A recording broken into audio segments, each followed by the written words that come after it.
In this video, we are going to talk about Gulika and Mandi. So keep watching. Namaste and welcome to Pramanik Astrology channel. I'm your host Prasad Mahazani. Help you raise your vibrations and become your true self with the help of Vedic astrology. What is Gulika and Mandi? Gulika and Mandi are the Upagrahas. Gulika and Mandi are Aprakash Graha, like they don't have their own light. They are not like Rahu and Ketu. They're far different than Rahu and Ketu, but they are Upagrahas. Gulika has the power to bring in the challenges, at the same time has the power to give the highest authority to a person. Gulika and Mandi are the son of the Saturn. What? Yes.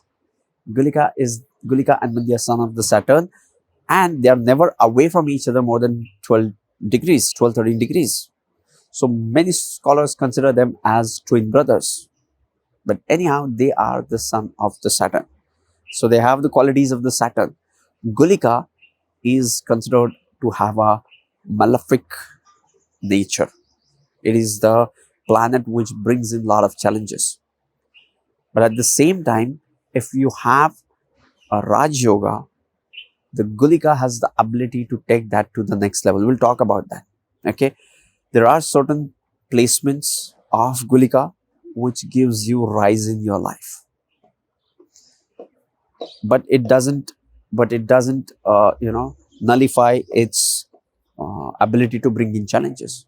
And if you look at the life of great people, the life of great people is nothing but the life of great challenges. Gulika brings in challenges. Due to the malefic nature of the Gulika, Gulika does great into the 3rd house, 6th house, 10th house and 11th house. All the Upachaya houses, Gulika does great. Gulika makes this person capable of taking on the challenges. How to judge Gulika?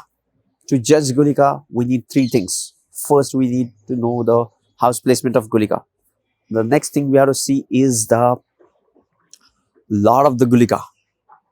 And third thing we should know is the planets conjunct with Gulika.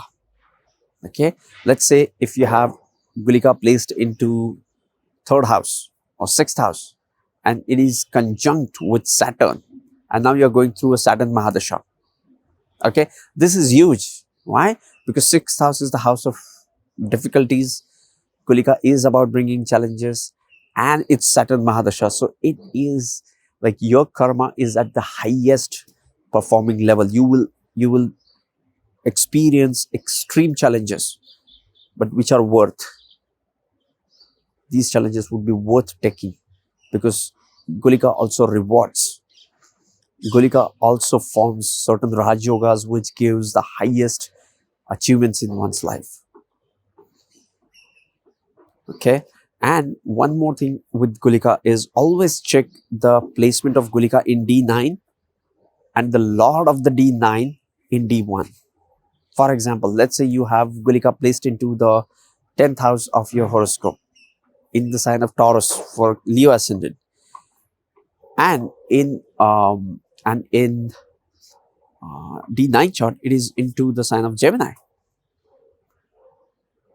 And now you have to see the Lord of the Gulika in D9, that is Mercury, into the D1 chart. And let's say you have Mercury placed into the 1st house of Leo. So now the Lord of the Gulika in the D9 is going into the Kendra house of the D1 chart. Excellent. If it is well dignified, even better. So this Gulika has, okay, let's talk about Mandi. Okay, let's talk about the Mandi. Mandi, okay. How do we calculate Gulika? Gulika is the 8th portion of the day and it is calculated just like Hora. We calculate Hora for each day based on Sunday 10 a.m. What would be the Hora? We know it, right? Similarly, Gulika is calculated based on the weekdays, its lords, and dividing that day in 8 portions. So the 8th portion becomes the Gulika. Okay, and there are a lot of complex calculation that goes behind that, but nowadays we have softwares So you can simply put that your birth date into that and you get it. We have become lazy. Okay, not a good way, but yeah, we should use this technology. So you can just use the softwares and you can calculate the gulika as well. Let's talk about mandi. What is mandi? Usually gulika and mandi are considered as one and the same. They're close. Many times they are in the same house, most of the times. But mandi, what it does is mandi makes you work for something. Okay, it does not have that maraka or the malefic ability as much as gulika, but it delays the things. It makes you work to get the abundance. It makes you work to get the um, fruits of your labor. Okay, but more importantly, gulika and mandi are used in prashna kundali or in calculating the muhurta. It is not usually used in the natal chart or the personal horoscope. We don't calculate that in personal horoscope. Okay, but in prashna chart, in muhurta chart, very important planets. Okay, so yes, this was mandi and gulika as much as I could hold, grasp and share with you guys. If you have any question around mandi and gulika, like where your mandi is, where your gulika is, you can put your questions into the comment section. I read all the comments and I reply to all the comments. Sending you tons of positive energy, sending you high vibes. See you in the next videos. Love and peace. Namaste.